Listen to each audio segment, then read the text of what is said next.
The opening shot. The armadillo in the opening shot of the film was an actual armadillo that production designer Robert Burns found on the side of the road and taxidermied himself. According to Robert Burns, the original script called for a shot of a dead dog on the side of the road, and then the camera would pan to the green van. After further thought, Tobe Hooper felt a dog was too domesticated to show in that light and deemed it too horrible for audiences. This is when an armadillo was decided to be their best bet, as it fit as a symbol for Texas. Robert Burns then found a dead armadillo on the side of the road and took it home himself to taxidermy the animal. This is how the opening shot of the film was born.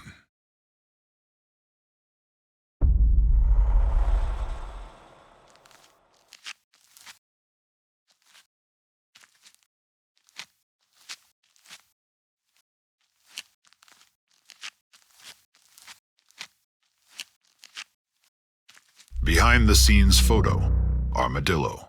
The crew at Gun Interactive were able to recreate the film's opening shot of an armadillo. When executive producer Ismael Vicens and brand strategy lead Matthew Zepp started their long drive back from one of their production trips to Texas, they noticed a dead armadillo on the side of the road. They quickly pulled off to the side of the road, dodging traffic at highway speeds, and snapped as many pictures as they could. They knew that this was completely unsafe, but they just couldn't pass up on the opportunity to get this shot.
Stop and turn. Gunnar Hansen's stop and turn move was an accident. The boots that Gunnar Hansen wore had 3-inch lifts to make him taller, though because of this, if he didn't stop suddenly and then turn, he would lose his balance and fall. The weight of the chainsaw also impacted his movements due to its sheer weight. So after falling on the first take, Gunnar stopped, turned, and one of Leatherface's signature moves was born. Kim Henkel would call it the Keystone move. The shot of his signature move was recreated in the unrated gameplay trailer of our game.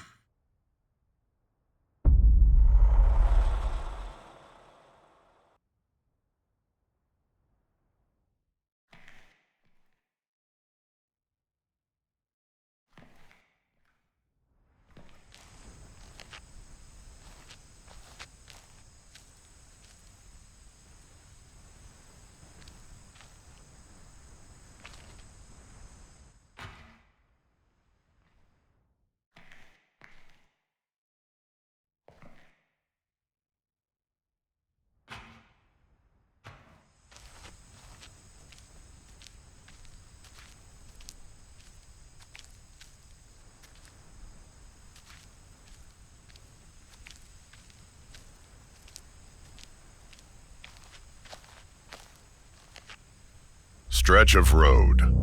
Gunnar Hansen had several weeks to physically prepare for his role as Leatherface. I started walking in my neighborhood before dawn, but quickly tired of the dogs chasing me. So I found a field, paced off a mile, and then started walking and jogging. Soon I was jogging that mile, and eventually I could run the entire distance.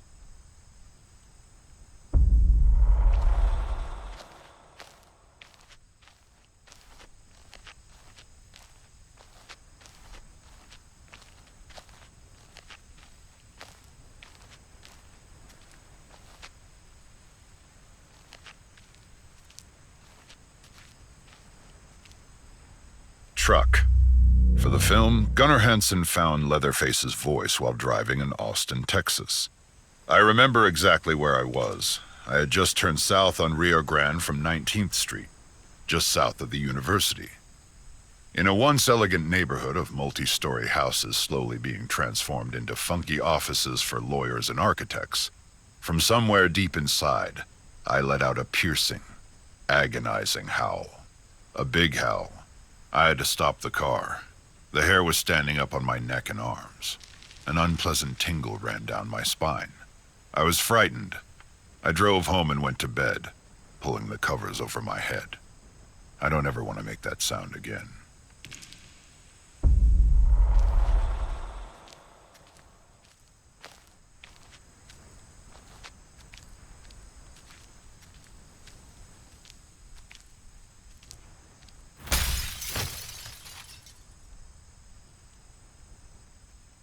Escape hatch.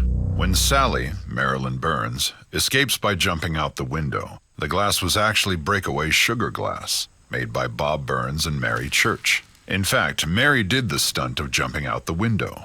A mattress and some empty boxes were placed outside the window for her to land on, but setting up the shot took a long time. With the humidity of the Texas summer, the breakaway glass began to dissolve.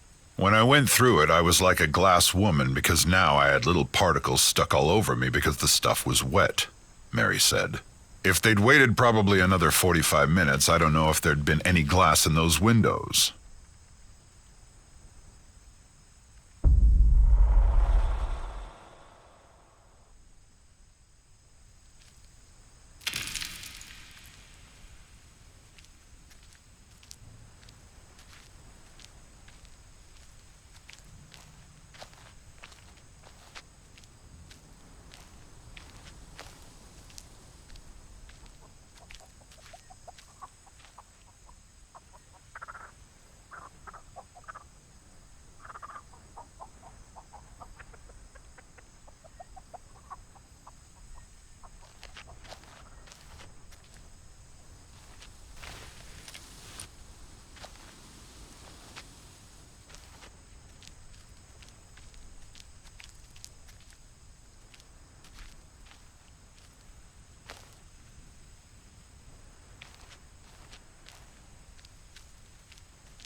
Chicken Nugget. The game's composer, Ross Tregenza, used real chickens for the audio for Nugget. He luckily had a close friend and fellow composer that owned a farm with several chickens. The name Nugget was born from brand strategy lead Matthew Zepp. The name is a nod to the longtime nickname of his nephew.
In one notable scene in the original film, the cook approaches the house and sees the hitchhiker. They have an altercation at the truck where the cook beats the hitchhiker with a broom handle and clearly shows off the relationship between the two characters. The reason that the scene works so well is that it's entirely real. Jim Sedow, the cook, was actually beating Ed Neal, the hitchhiker.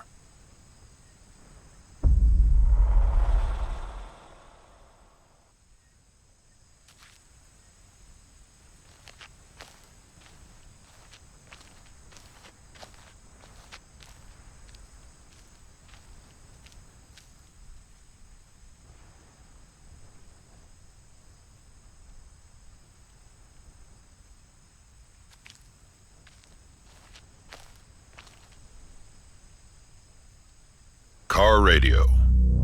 The song on the radio when the hitchhiker is picked up in the van is Roger Bartlett's "Fool for a Blonde." Bartlett has said that Tobe Hooper chose the song because he thought the hitchhiker was a fool for Sally.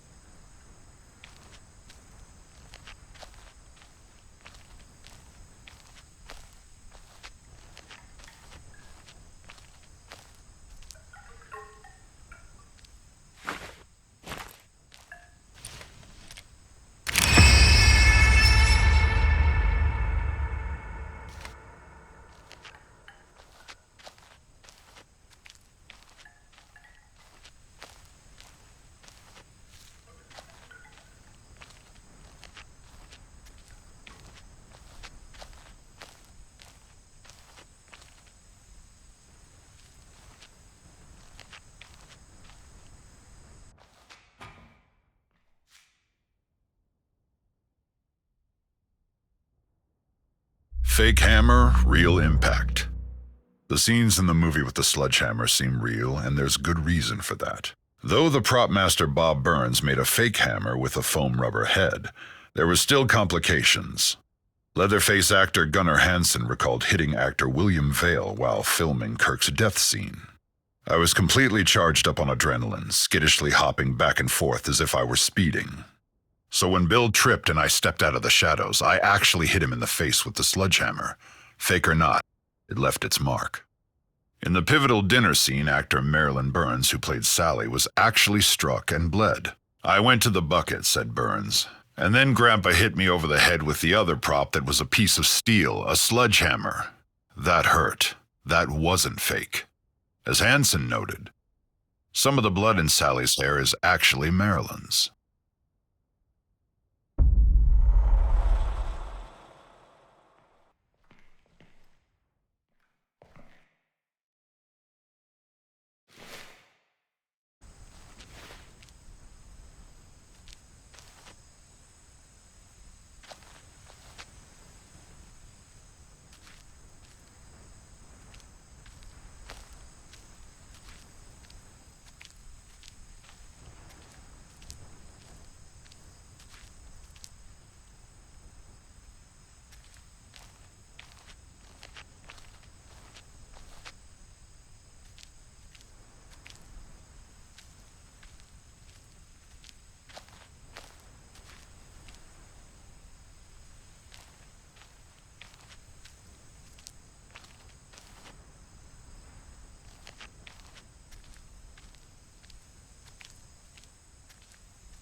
Booty shorts.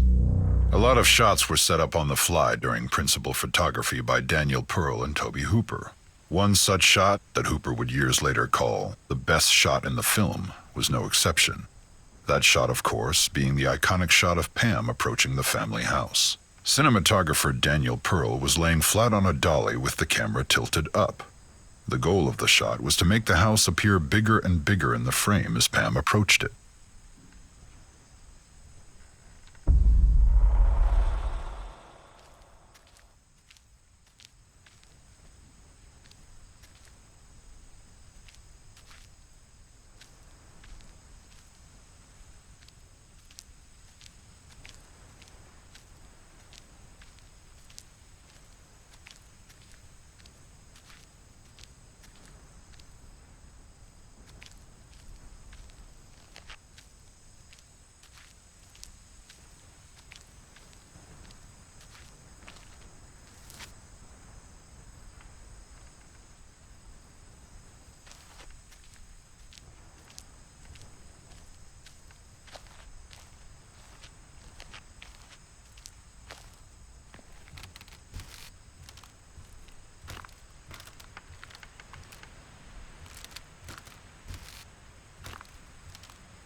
Makeup set.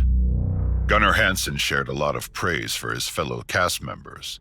In the 40th anniversary Blu-ray release's audio commentary, Hansen notes that actor Jim Siedow, the cook, was probably the only actor in the movie who could look benign and then become extremely evil without any makeup.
The dinner scene. The infamous dinner scene was a long, trying shoot. Plastic surgeon W.E. Barnes created the makeup for Grandpa, and it took nearly 10 hours to apply to actor John Dugan. A lot of pieces and parts went into creating Grandpa's look. But because they were down to their last set of makeup parts, the crew had to shoot every scene involving Grandpa all in one day. The grueling shoot was one of the hottest days of the production, with temperatures over 100 degrees. The set windows were blacked out with black plastic in a house filled with cameras and lights that reached as high as 120 degrees inside. Because of the extreme heat on set, the food at the dinner table started to rot. The smell on set was ghastly for the entire cast and crew. All of the bones on the set were real, and combined with the lights that made them burn, released an unbearable smell. The combination of the stench with the extreme heat made a lot of the crew sick, and they'd take frequent trips outside to throw up. In the end, the brutal set brought a real rawness to the film. The shoot in total lasted nearly 32 hours for some of the crew.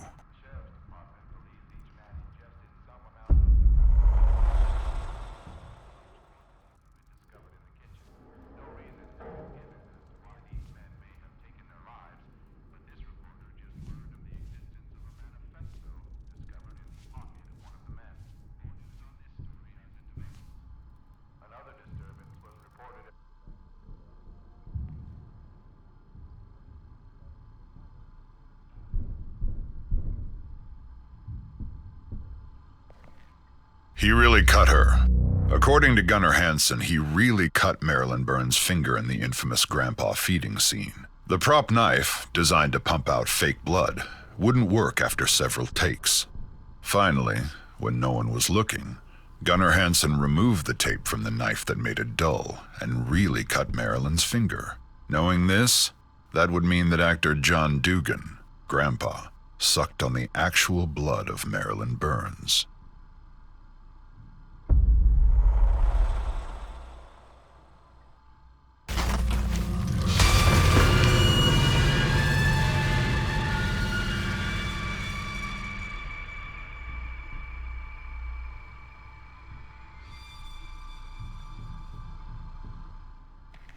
Kim and Toby before Texas.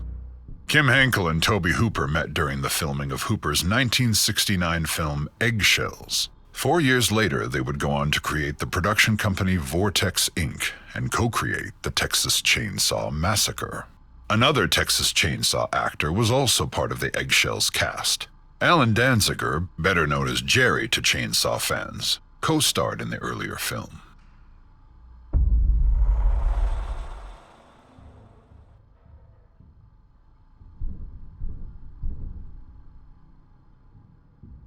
Cheap thrills. Screenwriter Kim Henkel has said that one of the reasons he and Toby Hooper wanted to make a horror film was their limited budget. If you have relatively little money, what are your possibilities? Henkel says. The clear answer was some sort of genre piece. Horror was the easiest because we felt that we didn't have to have any names in the cast. Production values weren't nearly so important as in some other realms, so it became the natural choice.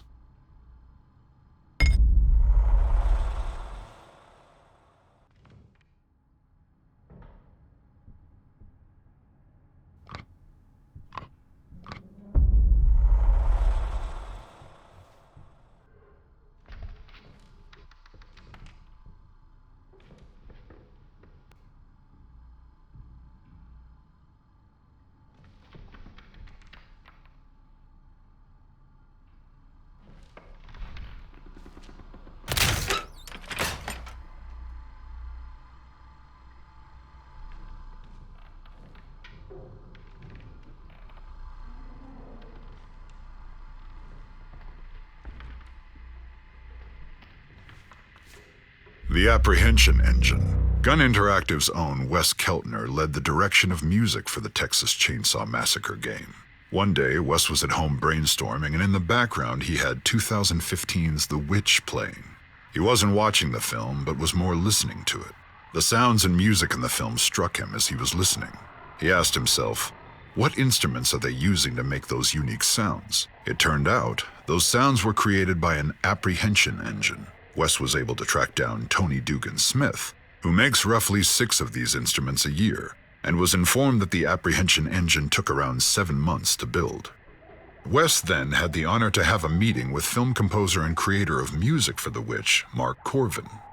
It was at this meeting where Corvin said, "Forget everything you know about playing guitar and other instruments. Approach the apprehension engine like a child, and experience and discover." From there, the direction of sounds for the Texas Chainsaw Massacre game were born.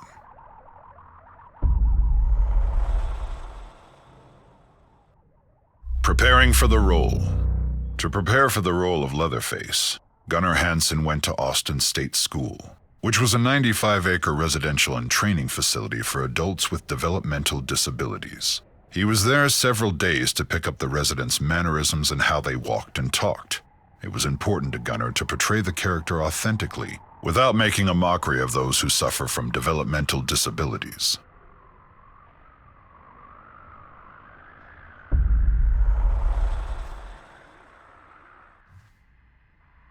Ashtray. Actors are paid varying amounts for their work in film. For his voiceover in the opening monologue of the film, John Larroquette was paid with a single joint. Recent reports, however, suggest that his rate has gone up.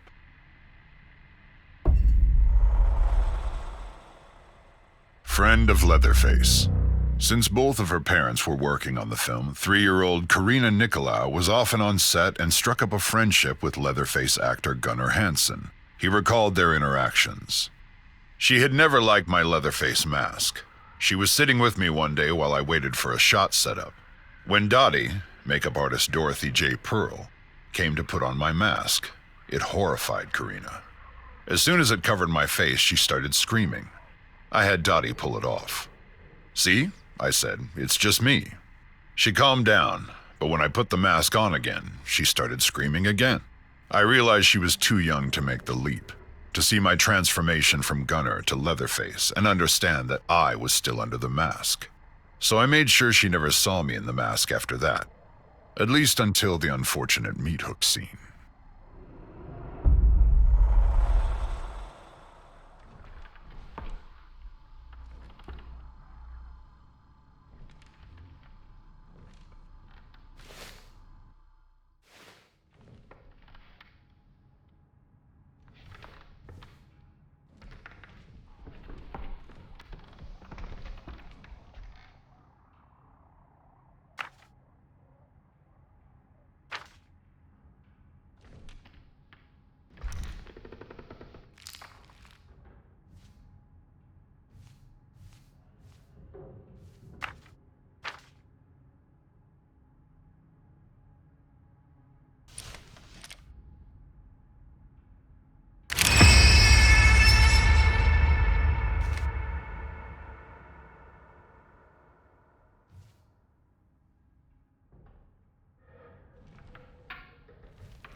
Genuine bone furnishings. The bones used for props were real animal bones found at a veterinarian boneyard and a cattle pasture. Art director Robert Burns led the charge of designing most of the bone props, like furniture and light fixtures.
gallows meat hook. After speaking with the MPAA and because of effect limitations, Tobe Hooper and Kim Henkel made the decision to do the meat hooking scene without blood or gore. Production assistant Dorothy Pearl created a harness with a saddle that Terry McMinn, Pam, could wear. It was completed with nude stockings that crisscrossed the actress's body in the front and the back. The longest McMinn could hang on the hook with the harness was about 1 minute. Dorothy Pearl had to design the harness with the female anatomy in mind because all the weight was being distributed to the actress's lower region. According to the film's screenwriter Kim Henkel, one of the inspirations for the infamous meat hook scene was a scene in the 1931 film Frankenstein.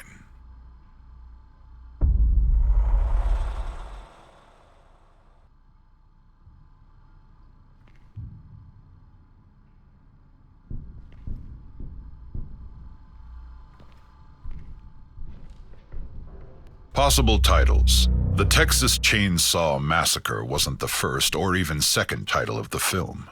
The first two working titles were Head Cheese and Leatherface. Head Cheese was the first working title of the film, though, for most of principal photography.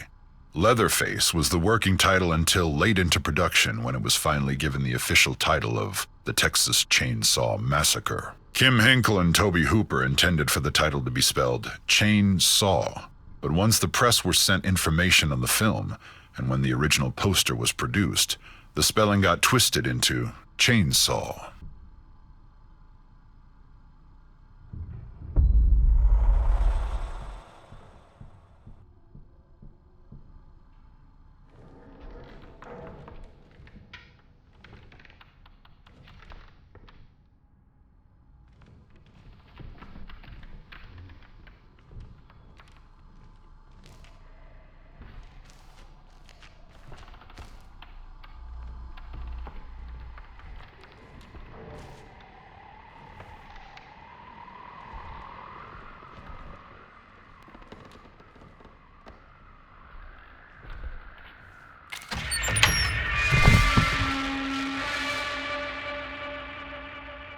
One outfit, 32 days.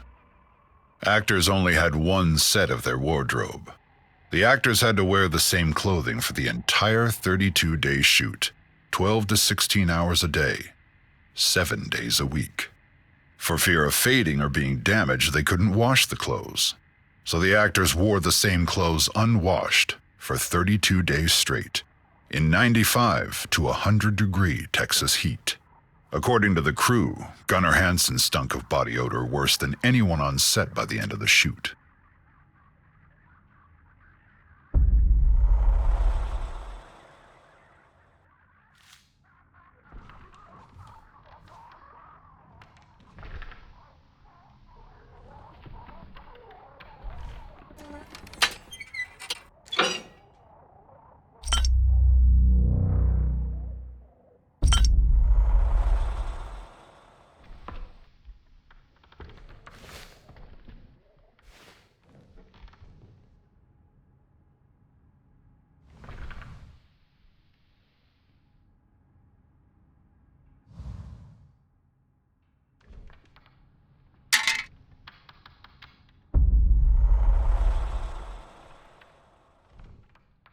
News of the day.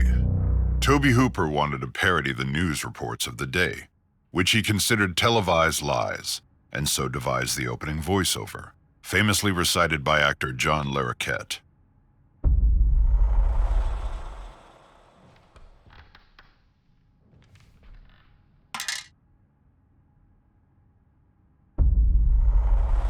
Family name. The family has gone by several surnames throughout the course of the franchise. However, their original surname is Slaughter. Though never spoken in the movie, it can be seen in faint letters on the sign above the gas station, W.E. Slaughter Barbecue. According to Gunnar Hansen, art director Bob Burns made the sign.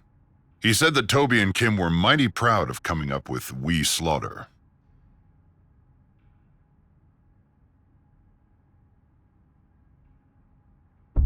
Family name. The family has gone by several surnames throughout the course of the franchise. However, their original surname is Slaughter. Though never spoken in the movie, it can be seen in faint letters on the sign above the gas station, W.E. Slaughter Barbecue. According to Gunnar Hansen, art director Bob Burns made the sign. He said that Toby and Kim were mighty proud of coming up with We Slaughter.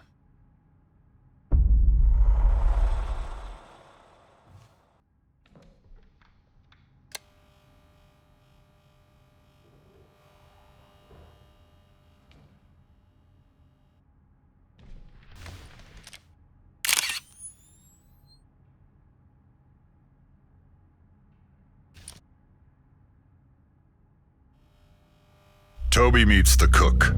Director Toby Hooper offered the part of the old man, the cook, to Jim Seedow after they worked together in the 1971 film The Wind Splitter. They were both a part of the cast in said film. Hooper and Seedow weren't the only Texas Chainsaw Massacre alumni to work on The Wind Splitter. Ron Bozeman was the key grip, Kim Henkel was credited as the grip, and Sally Richardson was the assistant director.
Hitchhiker's Pocket Knife. This weapon is a nod to everyone's favorite unlikable character, Franklin, from the 1974 film. According to creative director Ronnie Hobbs and designer Rob Fox, they knew the likelihood of Franklin ever appearing in the video game was slim to none, so this was their way of including him as a small Easter egg. Sissy's Straight Razor. After Kim Henkel and creative director Ronnie Hobbs finished designing Sissy's look and backstory, the only question left was what type of weapon would she carry. According to Kim's secret catalog of character concepts, he always envisioned Sissy wielding some type of straight razor, a small, portable weapon that could stay hidden until just the right time. It's petite and deadly, just like Sissy. It fit her personality perfectly. So even though the hitchhiker carries it in the original 1974 film, it did in fact previously belong to Sissy. As far as what happened to her, or where Sissy is during the 1974 film, well, that's a story for another time. Jim Seedow's toughest scene to get right was the broomstick clubbing at the gas station. Since the prop was an actual wooden broom handle, he was afraid of hurting his fellow actor in the scene. After several takes of it looking fake, Seedow really struck his fellow actor in the final take. It was an exhausting shoot for everyone, but Marilyn Burns had it as bad as anyone on set. She did several takes of diving through the doorway of the gas station, and each time she would land knee first on the hard concrete floor, so many times that the floor tore up and severely bruised her knees.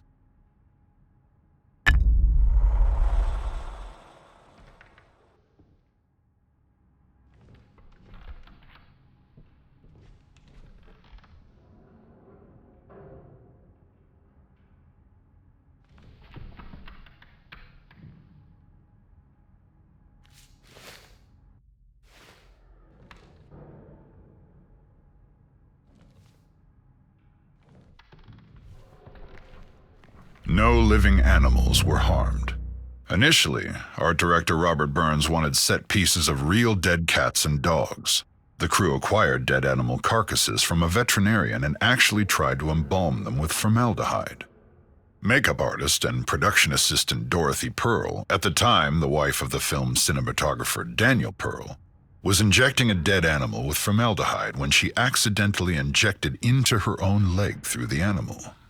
Toby Hooper then ordered that the dead animal carcasses had to be thrown out. The crew poured gasoline to cremate them, but the stench from the smoke from the bonfire started to make its way into the family house and added to an already foul stench set.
Hitchhiker's camera. The make and model of the Hitchhiker's camera is a Polaroid automatic 230 land camera. It was manufactured and distributed from 1967 to 1969. This camera previously belonged to Maria Flores. The hitchhiker stole it after she was stalked and kidnapped by Johnny.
just regular animal stuff. Authorities are holding web people. Residents in Marfa, Texas say the phenomenon simply known as the Marfa ghost flights are occurring at an astounding rate over the last few months. Witnesses report seeing white, blue, and red orbs of light dangle and dance above the Chilliwack Mountains for several minutes before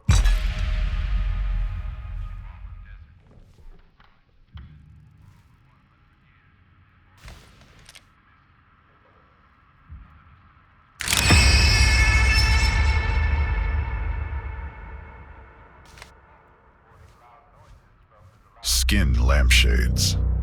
Why was the film marketed as being based on true events? According to Kim Henkel, the film's marketing of being based on true events evolved over production.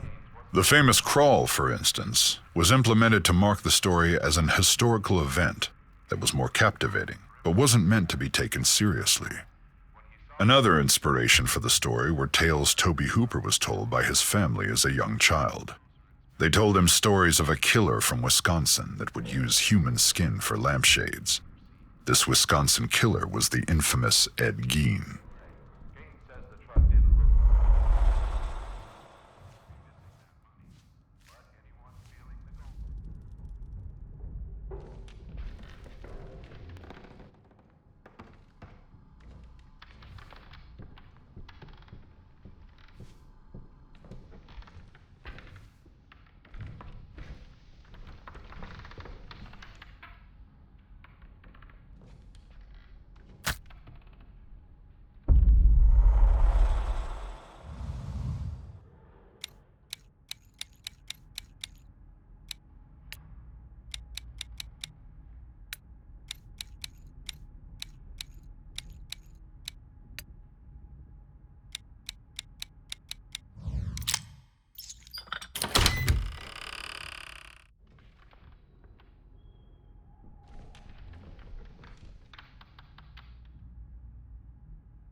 Grandma's rocking chair. The remains of the mummified grandma, or even any mention of grandma, was not in the original script. Art director Bob Burns added her into the set to show that there were women in the family's history.